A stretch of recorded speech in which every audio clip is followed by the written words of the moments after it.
Good morning students. मैं सोनू तिवारी आप लोग का टारगेट सोनू यूट्यूब फैमिली में स्वागत करता हूं। तो चलिए आज हम लोग पढ़ेंगे एंशिएंट हिस्ट्री में हड़प्पा सभ्यता या सिंधु घाटी की सभ्यता या मोहनजोदड़ो की सभ्यता के नाम से जिस टॉपिक को जानते हैं उसको। ठीक है। हड़प्पा सभ्यता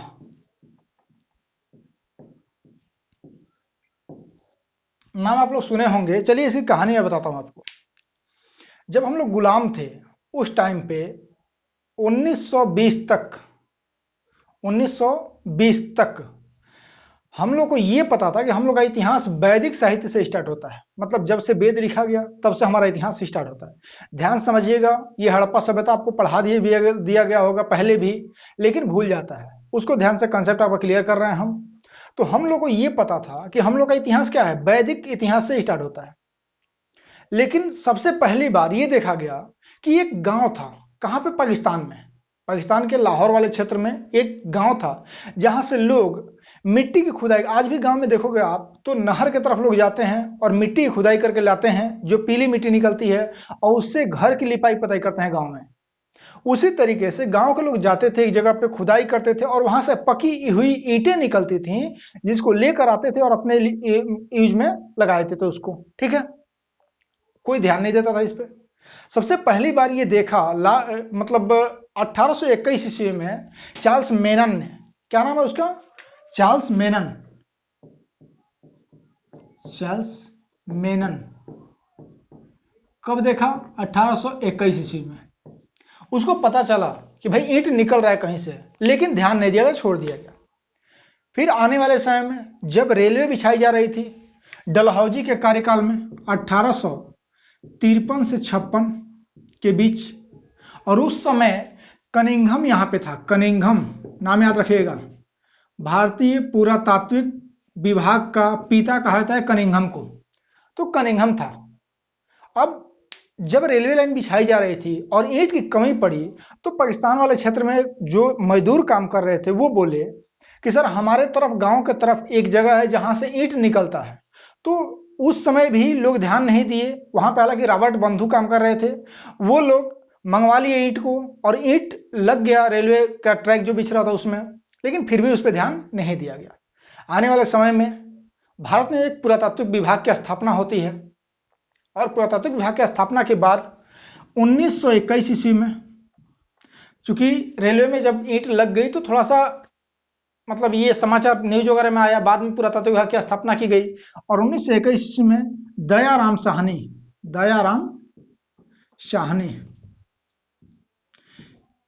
के माध्यम से, के सहयोग से खुदाई स्टार्ट हुई। और खुदाई के बाद यह बताया गया कि हड़प्पा नामक स्थान पे कोई बहुत पुरानी सभ्यता निवास करती थी, सभ्यता रहती थी, जिसका पतन हो गया है, जिसका नगर नियोजन, जल निकासी, सड़कें जबरदस्त तरीके से थी। वो इतनी जबरदस्त तरीके से थी कि उस समय अंग्रेज वो देख के हतप्रभ रह गए कि इतने अच्छे से सेक्टर वाइज डिवाइड करके तो नगर का विकास हम लोग नहीं किए हैं। बात समझ में आ रहा है? तब खुदाई का कार्यक्रम आगे बढ़ा और 1922 ईस्वी में आर डी बनर्जी, राखलदास बनर्जी, मोहनजोदाड़ो की खुदाई की, और एक और नगर, विकसित नगर का अवशेष प्राप्त हुआ। तो ये कब मिल रहा है? 1921 और 1920 में, 1921 और 1922 में। मतलब आप देख रहे हैं कि सर उसके पहले हम लोग नहीं जानते थे क्या था। अब इसको हम लोग, जो वहां पे नगर वगैरह था, अवशेष मिला, उसका अध्ययन किए, और अध्ययन करने के बाद उसके बारे में लिखा गया। तो पहले तो देखेंगे सर क्या क्या साक्ष्य वहां से मिला। तो साक्ष्य के रूप में हमको मिलता है पुरातात्विक लिखित साक्ष्य मिला हमको, लिखित साक्ष्य मिला, लेकिन पढ़ा नहीं जा सका। जो लिखित साक्ष्य मिला है वो पढ़ा नहीं जा सका है। अब ये बताओ, कहीं पे आप गए और वहां पे कुछ लिखित मिला जो पढ़ नहीं पाए, तो कुछ अवशेष देख करके उसके बारे में परिकल्पनाएं की जा सकती हैं कि ये कैसा नगर रहा होगा। अब आती है बात कि कितने पहले का था ये, तो कार्बन डेटिंग होगी। कार्बन डेटिंग, कार्बन डेटिंग की गई। तो कार्बन डेटिंग में कौन सा कार्बन यूज होता है, ध्यान रखिएगा, C14, C14, C14 के द्वारा कार्बन डेटिंग जब की गई तो ये पता चला कि ये जो सभ्यता थी 2500 BC से 1750 BC के बीच में थी। देखिए कई सारे फैक्ट आएंगे जो अलग अलग डेट बताएंगे, लेकिन जो अभी तक सर्वमान्य डेट है 2500 BC से लेकर के 1750 BC तक ही माना गया है। आपसे क्वेश्चन पूछेगा तो इसी के बारे में पूछेगा, 2500 1750 BC। हम लोग उसके पहले क्या जानते थे, तो हम लोग उसके पहले जानते थे कि वैदिक सभ्यता हमारी 1000 BC से स्टार्ट होती है, उसी को हम लोग जानते थे कि जो वेदों में लिखा गया था। अब क्या करेंगे, तो सर हड़प्पा सभ्यता को हम ऐसे इतिहास में रखेंगे। याद करो पहला वीडियो में हम आपको पढ़ाए थे पहले लेक्चर में कि इतिहास को हम लोग प्रागैतिहासिक काल, आद्य ऐतिहासिक काल और ऐतिहासिक काल में डिस्ट्रीब्यूट किए थे। तो प्रागैतिहासिक काल वैसा इतिहास है जिसमें न तो कोई साक्ष्य है, न तो कोई लिखित साक्ष्य है, न तो पढ़ा गया है, ठीक है। और आद्य ऐतिहासिक में लिखित साक्ष्य है लेकिन पढ़ा नहीं गया है, ऐतिहासिक में लिखित है और पढ़ा गया है। तो इसको किस में रखेंगे हम लोग, आद्य ऐतिहासिक काल में। किसको किस में रखा गया, आद्य ऐतिहासिक काल, ठीक है, आद्य ऐतिहासिक काल में रखा गया। इतना समझ में आ गया। देखिए डायरेक्ट हड़प्पा स्टार्ट करते हैं, हड़प्पा की खुदाई में ये मिला, मोहनजोदड़ो नागार मिला, हड़प्पा में ये मिला, ये सब मतलब बच्चों जैसी बात हो गई। पहले कंसेप्ट को समझिए। कंसेप्ट समझने का मतलब क्या है, किस तरीके से स्टार्ट होता है। तो आपको हमने बता दिया कि मान लो कि गांव में कहीं पे, आप ही के गांव में बाहर कहीं ईंट मिलने लगे तो लोग खुदाई करके अपना काम करना स्टार्ट कर देंगे। उसी तरीके से लोग काम कर रहे थे। 1921 में ये पता चला चार्ल्स मेनन को, लेकिन उसने ध्यान नहीं दिया। रीजन जानते हो क्या है, रीजन ये है कि अंग्रेज उस समय अपने आप को कहते थे कि पूरे विश्व में सबसे सर्वश्रेष्ठ हम हैं। तो अब भारत में अगर अवशेष मिल रहा है, इसका मतलब भारतीय पहले हुआ करते थे जो इनसे सर्वश्रेष्ठ थे, तो ये लोग एक्सेप्ट करेंगे नहीं, इसलिए उसने ध्यान नहीं दिया। जब रेलवे की ट्रैक बिछाया जा रहा था, उस समय जब मजदूरों के कहने पे कनिंघम ने ईंट का प्रयोग करवा लिया वहां पे, तब इस पे ध्यान देना स्टार्ट हुआ। लेकिन ध्यान देते देते 50 साल लग गया। आप पूछे क्यों, इसलिए कि 53 से 56 तक जब रेलवे ट्रैक बिछाया जाता है, उसके बाद 57 की क्रांति हो जाती है और अंग्रेज उसमें लग गए क्रांति को दबाया जाए, किस तरीके से संचालित किया जाए शासन को। क्लियर है। 1921 में दयाराम साहनी के सहयोग से हड़प्पा नगर की खुदाई हुई और यहाँ पे एक अजीब मतलब जबरदस्त तरीके का अवशेष प्राप्त हुआ, जिसमें जबरदस्त नगर नियोजन था, पानी का निकासी का सिस्टम अच्छा था, सड़कें जबरदस्त तरीके से बनी हुई थी, साइंस वहां बहुत डेवलप था, हथियार मिले वहां पे, जो कांसे के बर्तन वगैरह बने हुए थे, ठीक है। तो ये हुआ। उसके बाद से आर.डी. शर्मा, राखालदास बनर्जी, आर.डी. बनर्जी ने 1922 में मोहनजोदड़ो की खुदाई की और ये सब स्थल, उसके बाद से बहुत सारा खुदाई होने लगा। आज के समय पूछता है तो लगभग 1600 से 1700 स्थलों की खोज हो चुकी है, जिसका मैक्सिमम पार्ट, मैक्सिमम सबसे अधिकतम भारत में लगभग 950 स्थल, पाकिस्तान में 450 लगभग, अफगानिस्तान में 2 स्थल, ठीक है। इतने स्थलों की खुदाई हो चुकी है अभी तक, और इन्हीं स्थलों की खुदाई करके, उसका अध्ययन करके, देखो कहीं पढ़ा नहीं गया है, अभी तक पढ़ा नहीं गया है, जो वहां उनकी लिपि थी उसको पढ़ा नहीं गया है। खुदाई कर करके हम लोग अपने इतिहास के बारे में जानने की कोशिश की और अलग अलग इतिहासकार अलग अलग इनके बारे में संकल्पना दिए, जिसको हम लोग आगे पढ़ेंगे। तो ये हम लोग का हो गया कि हड़प्पा सभ्यता। अच्छा, हड़प्पा सभ्यता क्यों कहा गया, देखो इसलिए कि सबसे पहले खुदाई कहां हुई, हड़प्पा में हुई, उसके बाद मोहनजोदड़ो में हुई। तो हड़प्पा सभ्यता या मोहनजोदड़ो की सभ्यता कहता है। अब आप पूछोगे सर सिंधु घाटी की सभ्यता इसे क्यों कहते हैं, इसलिए कहते हैं कि ये हमारा भारत हो गया। तो सिंधु नदी जब ये बहती है, सिंधु नदी ऐसे पाकिस्तान की तरफ से, तो देखा गया कि मैक्सिमम जो शहर मिले इसी क्षेत्र में मिले, इस क्षेत्र में मिले, तो ये सिंधु नदी के इर्द गिर्द, इसलिए इसे क्या कहा गया, सिंधु घाटी सभ्यता, सिंधु घाटी सभ्यता। बाद में कालांतर में चल के ये देखा गया कि सिंधु घाटी सभ्यता ने, सरस्वती नदी एक बहती थी यहाँ पे भारत में, सरस्वती नदी, और अब खुदाई जो हो रहा है, जो 950 बताया ना, 950, इसमें से मैक्सिमम जो मिला सरस्वती नदी के किनारे मिला। तो कई लोग इसे क्या कहते हैं, सरस्वती घाटी सभ्यता, सरस्वती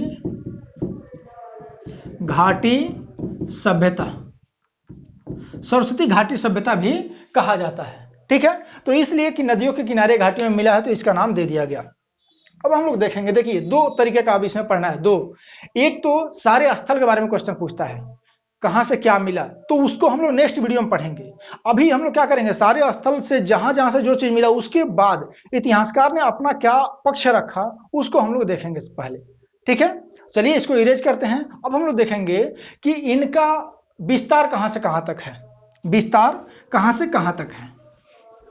ठीक है, और विस्तार के बाद हम लोग देखेंगे कि इनके ऊपर मतलब हड़प्पा सभ्यता की उत्पत्ति कैसे हुई, इसके बारे में वैज्ञानिकों ने मतलब इतिहासकारों ने अपना क्या क्या व्यू दिया है उसको हम लोग देखेंगे। सबसे पहले विस्तार देखते हैं। तो देखिए ये पाकिस्तान वाला रेंज हो गया, ये अफगानिस्तान का क्षेत्र हो गया। तो कहा था जम्मू कश्मीर के मांडा, जम्मू कश्मीर के मांडा से लेकर के और नीचे आ जाओ महाराष्ट्र के दैमाबाद, दैमाबाद, यहां पे यूपी में आलमगीरपुर, आलमगीरपुर ये यूपी में है। और यहां पे इस साइड में आप आओगे तो बलूचिस्तान का, पाकिस्तान में जो बलूचिस्तान का क्षेत्र है वहां पे सुतकांगे डोर, ये बलूचिस्तान का पार्ट है। ठीक है, सुतकांगे डोर। तो आप देख रहे हो, चलो इसको यहां लिख देते हैं, सुतकांगे डोर। ठीक है, ये बलूचिस्तान का पार्ट है। तो आप देख रहे हो कि ये कैसा बन रहा है, त्रिभुजाकार बन रहा है। कैसा बन गया, इसका शेप कैसा बन गया, त्रिभुजाकार बन गया। तो आपसे पूछा जाता है कि हड़प्पा सभ्यता का क्षेत्र जो था वो कैसा था, तो क्या बोलोगे आप, त्रिभुजाकार था। ठीक है, अब देखते हैं, तो हम ये देखते हैं कि ऊपर से नीचे ये वाला, ये इसका जो था 1400 किलोमीटर में फैला हुआ था, लंबाई इसकी 1400 किलोमीटर थी। और यहां से यहां तक मतलब पूरब से पश्चिम 1600 किलोमीटर, 1600 किलोमीटर, उत्तर से दक्षिण 1400 किलोमीटर, पूरब से पश्चिम 1600 किलोमीटर के क्षेत्र में फैला हुआ था। ये अभी तक अप्रोक्स 13 लाख, मान चलिए लगभग 12,90,000 कुछ है, 13 लाख वर्ग किलोमीटर में ये फैला हुआ है। जो हड़प्पा सभ्यता है 13 लाख वर्ग किलोमीटर में फैला हुआ है। ठीक है, ये हमारा रेंज हो गया, विस्तार हो गया। अब हम देखेंगे इसका उद्भव कैसे हुआ। तो इसको आप लोग नोट करते रहे, अगर नोट करना हो तो पॉज करके आप लोग नोट कर लीजिएगा, हम आगे बता रहे हैं। ठीक है, चलिए यहां बता दे रहे हैं, चलिए मिटा देते हैं। उद्भव का मतलब क्या था, देखिए किसी ने भी देखा तो है नहीं हड़प्पा सभ्यता के बारे में। अब क्या है, ये लोग अपना अपना हाइपोथेसिस देंगे, जो इनको पुरातात्विक साक्ष्य प्राप्त हुए हैं उसके अकॉर्डिंग ये लोग बोलेंगे। तो उद्भव यहां लिख देते हैं, उद्भव। अब उद्भव में अलग अलग राइटर अलग अलग अपना मत देते हैं। पहला देखते हैं हम लोग कि विदेशी मत, विदेशी उत्पत्ति। अब ये क्या है, देखिए उस समय राज्य किसका था, अंग्रेजों का। अंग्रेज क्या कभी एक्सेप्ट करेंगे कि ये भारतीय सभ्यता रही होगी, नहीं एक्सेप्ट करेंगे।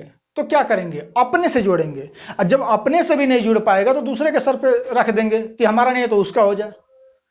अब यहां पे क्या था कि जब हड़प्पा सभ्यता की खोज हुई तो उसके पहले हो चुकी थी मेसोपोटामिया की सभ्यता। अब मेसोपोटामिया की सभ्यता कहां पे है, यहां पे देख लेते हैं हम लोग, ये हमारा भारत वाला हो गया, यहां ईरान में मेसोपोटामिया की सभ्यता। तो ये लोग कह रहे थे ना कि मेसोपोटामिया से, ध्यान समझो, मेसोपोटामिया से कुछ लोग आगे चल के यहां से बढ़ करके और आ गए और इस क्षेत्र में सिंधु घाटी में बस गए और जिस सभ्यता का विकास किए वही हड़प्पा सभ्यता, सिंधु घाटी सभ्यता या मोहनजोदड़ो की सभ्यता है। चलिए भाई आपने कह दिया हम मान लेंगे, ऐसा थोड़ी होगा। तर्क दो ना किस तरीके से। अब हम तर्क देते हैं ये किस तरीके से नहीं है। देखो ये लोग तर्क दिए कि नगर विकसित था तो इनका भी था, लेकिन हम तर्क दे रहे हैं कि नगर नियोजन जो हड़प्पा का था वो मोहनजोदाड़ो से, सॉरी मेसोपोटामिया से बहुत ही अच्छा था, बहुत ही अच्छा था। जल निकासी मोहनजोदाड़ो का मेसोपोटामिया से बहुत अच्छा था। अब आप बताओ, कहीं पे हमारा इंस्टीट्यूट चल रहा है, अच्छे अच्छे टीचर पढ़ा रहे हैं, इसमें से एक टीचर निकल के दूसरा अपना इंस्टीट्यूट खोल दिया, इतना जल्दी हमसे बहुत आगे निकल जाएगा। भाई उसका पार्ट है ना। कुछ लोग वहां से भागे, कौन भागे होंगे मेसोपोटामिया से? भागे होंगे तो जो पिछड़े होंगे वही भागे होंगे, जो राजा होगा वो थोड़ी भागेगा। तो ये कॉन्सेप्ट गलत हो जाता है। दूसरा इनका तर्क हम बताते हैं। दूसरा तर्क, इनकी लिपि, लिपि किसकी? मेसोपोटामिया की कीलनुमा थी। कीलनुमा, कीलनुमा लिपि थी किसकी? मेसोपोटामिया, मेसोपोटामिया की लिपि कीलनुमा थी, और जबकि हड़प्पा की चित्रात्मक, चित्रात्मक। तो ये भी तर्क होता है कि वहां से नहीं है। तीसरा तर्क ले लो।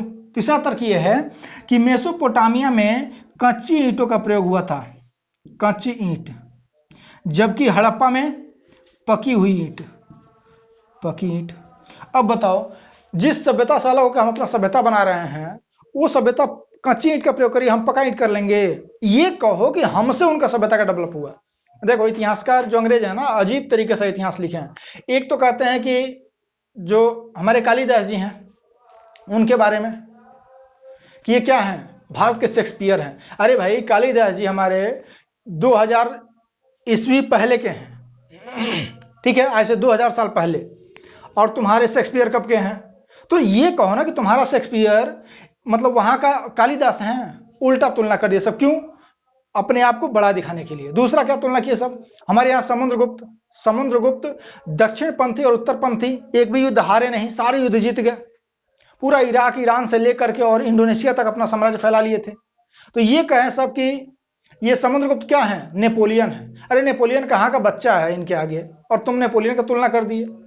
तो ये अंग्रेजों की चाल थी कि भारतीयों के दिमाग में ये ना डाला जाए कि जो भारतीय हैं उनका इतिहास बहुत ही मतलब उज्जवल था, ये न डाला जाए, इसके लिए ये सब किए। सॉरी। और इसीलिए ये सब सिद्ध करने में लगे हुए थे कि हड़प्पा सभ्यता मेसोपोटामिया की देन थी, लेकिन ये गलत हो गया। ठीक है, चलो अब दूसरा देखते हैं। दूसरा क्या है कि आर्यों से, आर्य संस्कृति से, आर्य संस्कृति से उत्पत्ति हुई। अब क्या कहे सब? आर्य संस्कृति से उत्पत्ति हुई। आर्य कहाँ के थे? इस पे भी डिबेट किए सब, और बोले कि मध्य एशिया से आर्य आए थे और आर्यों से मोहनजोदड़ो की सभ्यता की उत्पत्ति हुई।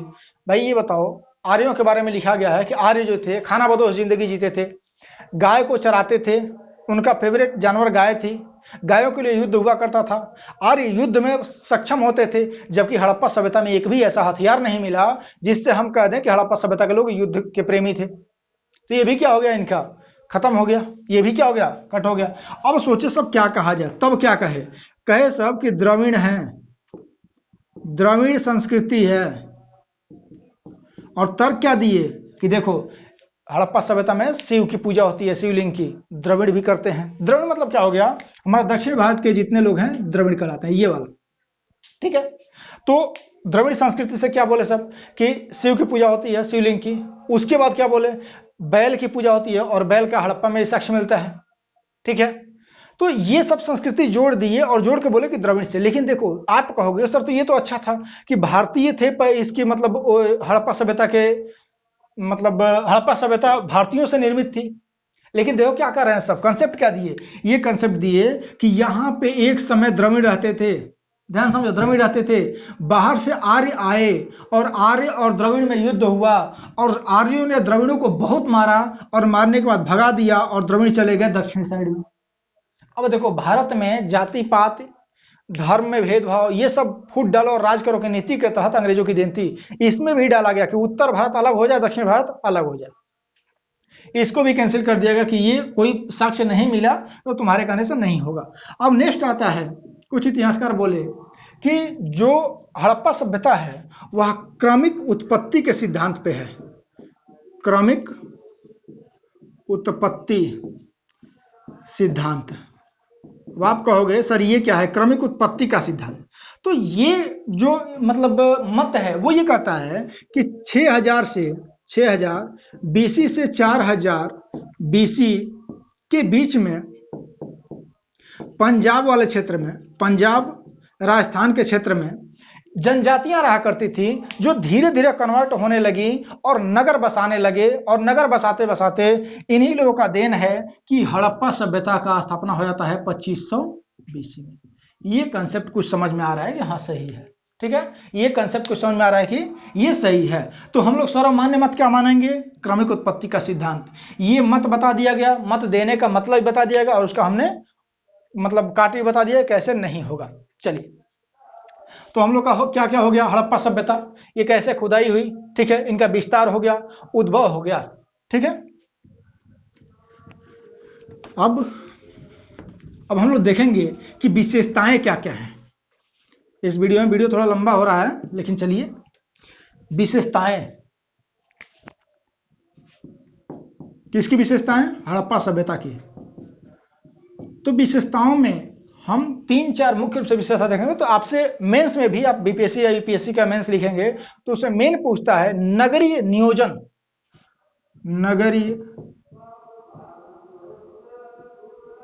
नगरीय नियोजन और जल निकासी, इसके बारे में पूछता है। दूसरा हम क्या इस पर डिस्कस करेंगे कि उन लोगों का धर्म कैसा था, तीसरा देखेंगे कि शिल्प और उद्योग कैसा था, चौथा देखिए कृषि कैसी थी, ठीक है। उद्योग देखेंगे, नगरीय सभ्यता देखेंगे, नगर नियोजन, कृषि अधिशेष और शिल्प और उद्योग। इन 4 टर्म पे हम क्या करेंगे? डिस्कशन करेंगे। सबसे पहले स्टार्ट करते हैं नगरीय नियोजन और जल निकासी। अच्छा देखो, जो भी हम आपको बोलेंगे ना, वो सब पुरातात्विक साक्ष्य के आधार पे। तो नेक्स्ट जो वीडियो लेके आएंगे उसमें हम केवल और केवल ये बताएंगे कहां से कौन सा साक्ष्य मिला है। उन साक्ष्यों को कलेक्ट करके जो निष्कर्ष निकला है, उस निष्कर्ष को आपको हम बता रहे हैं अभी, ठीक है। चलिए, नगरीय नियोजन। तो देखो, सबसे पहला चीज क्या है कि नगर जो नियोजन होता था वो इस तरीके से होता था। एक हो गया नगर, और उसके थोड़ा सा नीचे बड़ा सा नगर, ठीक है, बड़ा सा। अब ये जो होता था, ये उच्च वर्ग के लिए होता था। उच्च वर्ग का मतलब जाति से मतलब नहीं था, जो अधिकारी वर्ग होते थे, ठीक है ना, अधिकारी वर्ग, उच्च वर्ग, कई लोग कहते हैं पुरोहित वर्ग। और ये निम्न वर्ग मतलब किसान से, व्यापारी से, इन लोगों से मतलब जो था वो निम्न वर्ग में था, ठीक है। अब यहां देखते थे कि ये जो नीचे वाला पार्ट होता था, अच्छा नीचे दिखाया है ना कि हाइट का ये डिफरेंस है। ये पश्चिमी भाग था। कौन सा भाग था? पश्चिमी भाग, मतलब पश्चिम में उच्च वर्ग रहता था और पूरब में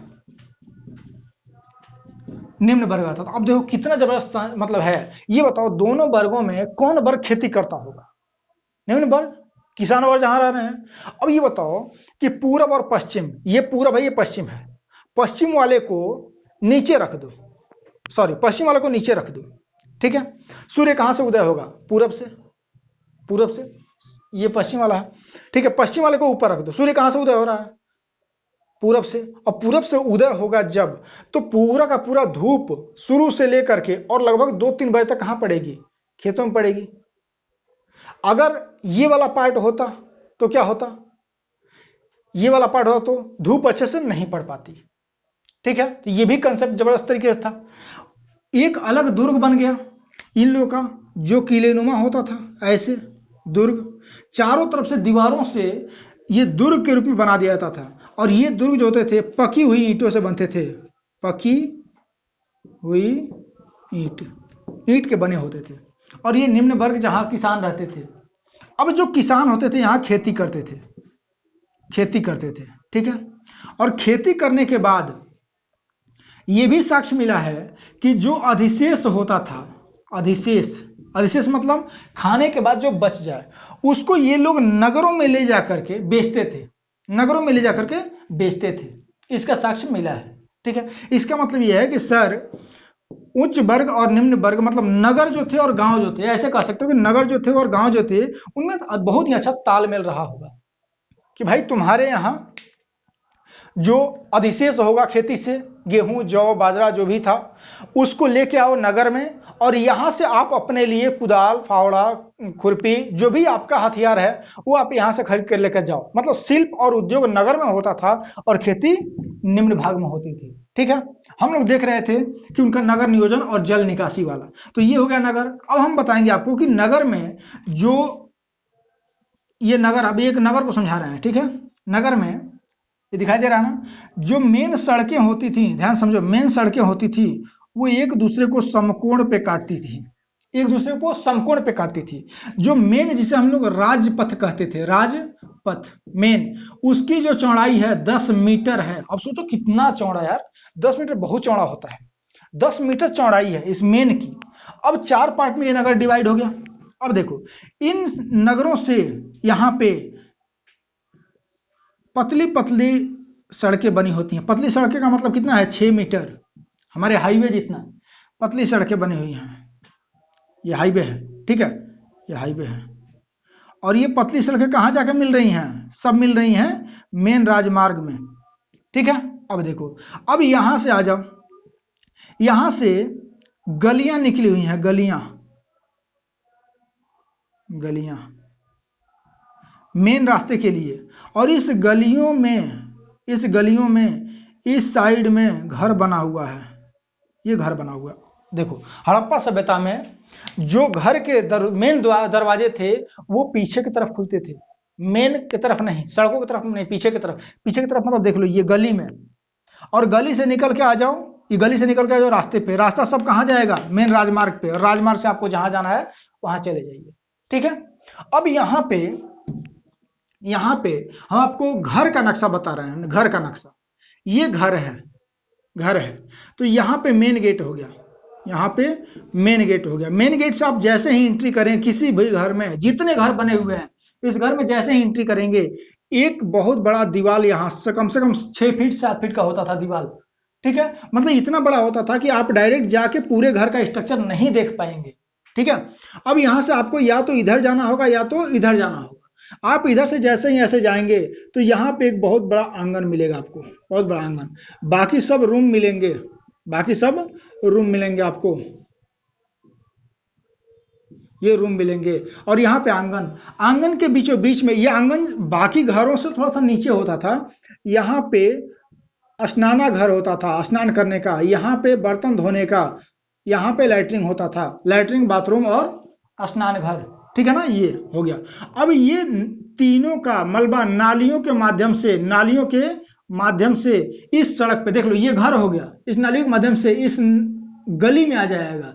गली से होते हुए मेन, मतलब ये इस रोड पे, और इस रोड के नीचे बीचों बीच से होकर मेन में, और मेन से ये बाहर निकलता था। समझ में आ रहा है ना? इतना बढ़िया सेक्टराइज इस समय नहीं है। इस समय हम लोग का जैसा नोएडा सेक्टर में रहते हैं, ठीक है, गुड़गांव सेक्टर में रहते हैं। सेक्टर का मतलब क्या हुआ कि पहले से बसा बसाया शहर, वहां पे जब जाते हो तो आपको घर के बगल में रोड मिलेगा, बीच में पार्क मिलेगा, ठीक है, जल निकासी की व्यवस्था अच्छी रहेगी। उससे भी बेहतर जल निकासी की व्यवस्था कहां पे था, हड़प्पा शहर में था। हड़प्पा शहर नहीं, मतलब हड़प्पा सभ्यता में जितने भी शहर थे, कुछ एक शहर को हम बताएंगे एक्सेप्शन में, लेकिन मैक्सिमम में यही था। तो जल निकासी आपने देख लिया और नगर नियोजन आपने देख लिया। ठीक है, मेन राजपथ जो था 10 मीटर चौड़ा था, उसके बाद सहायक रास्ते 6 मीटर चौड़े थे, उसके बाद गलियां होती थी, गलियों में खुलता था घर का मेन दरवाजा, गलियों में, ठीक है ना, पीछे की तरफ।